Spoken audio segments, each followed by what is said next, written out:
Hi all, welcome to football arena. വരുന്ന world കപ്പിലെ കിരീട ഫേവറേറ്റുകളിൽ ഒന്നാണ് പോർച്ചുഗൽ ദേശീയ ടീം. നമുക്കറിയാം, ഒരുപാട് സൂപ്പർ താരങ്ങൾ ഇപ്പോൾ അവർക്കുണ്ട്. കഴിഞ്ഞ നേഷൻസ് ലീഗ് കിരീടം നേടാൻ അവർക്ക് സാധിച്ചിരുന്നു. പക്ഷേ പോർച്ചുഗലിൻ്റെ പ്രശ്നം എന്തെന്നാൽ വേൾഡ് കപ്പ് പോലെയുള്ള ബിഗ് സ്റ്റേജുകളിൽ ആ ഒരു ഹൈപ്പിനോട് നീതി പുലർത്താൻ അവർക്ക് സാധിക്കാറില്ല. പ്രത്യേകിച്ച് പ്രധാനപ്പെട്ട മത്സരങ്ങളിൽ കാലിടറുന്ന ഒരു പോർച്ചുഗലിനെയാണ് നമുക്ക് കാണാൻ സാധിക്കാറുള്ളത്.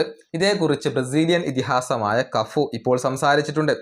അതായത് വ്യക്തിഗത താരങ്ങളെ എടുത്തു നോക്കുകയാണെങ്കിൽ മറ്റെല്ലാ ടീമിനേക്കാളും മുകളിൽ ഇപ്പോൾ പോർച്ചുഗൽ വരും എന്നാണ് കഫു പറഞ്ഞിട്ടുള്ളത്. അത്രയേറെ സൂപ്പർ താരങ്ങൾ അവർക്കുണ്ട്.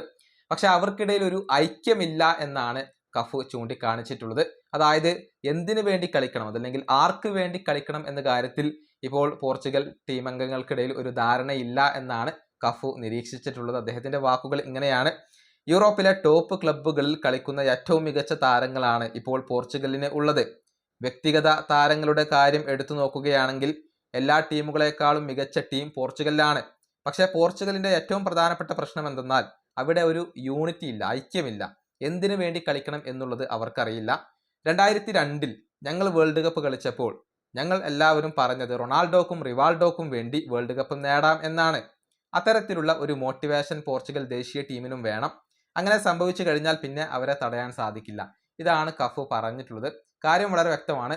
ക്രിസ്ത്യാനോ റൊണാൾഡോക്ക് വേണ്ടി കളിക്കണം, അല്ലെങ്കിൽ ക്രിസ്ത്യാനോ റൊണാൾഡോക്ക് ഒരു വേൾഡ് കപ്പ് നേടിക്കൊടുക്കാൻ വേണ്ടി എല്ലാം മറന്നുകൊണ്ട് കളിക്കാൻ പോർച്ചുഗൽ താരങ്ങൾ തയ്യാറാവേണ്ടതുണ്ട്. എന്നാൽ മാത്രമാണ് അവർക്ക് ആ ഒരു വേൾഡ് കപ്പ് ലഭിക്കുക. ആ ഒരു യൂണിറ്റി ടീമിനകത്ത് ഉണ്ടാക്കിയെടുക്കണം എന്നൊക്കെയാണ് ഇപ്പോൾ കഫു പറഞ്ഞിട്ടുള്ളത്. ഏതായാലും വരുന്ന വേൾഡ് കപ്പിലെ കിരീട ഫേവറേറ്റുകളിൽ ഒന്നാണ് പോർച്ചുഗൽ. ഉസ്ബെക്കിസ്ഥാൻ, അതുപോലെ തന്നെ കൊളംബിയ എന്നിവരാണ് ഗ്രൂപ്പ് ഘട്ടത്തിലെ അവരുടെ എതിരാളികളായിക്കൊണ്ട് വരുന്നത്. ഈ വീഡിയോയുടെ അവസാനിപ്പിക്കുന്നു. അടുത്തൊരു വീണ്ടും കാണാം.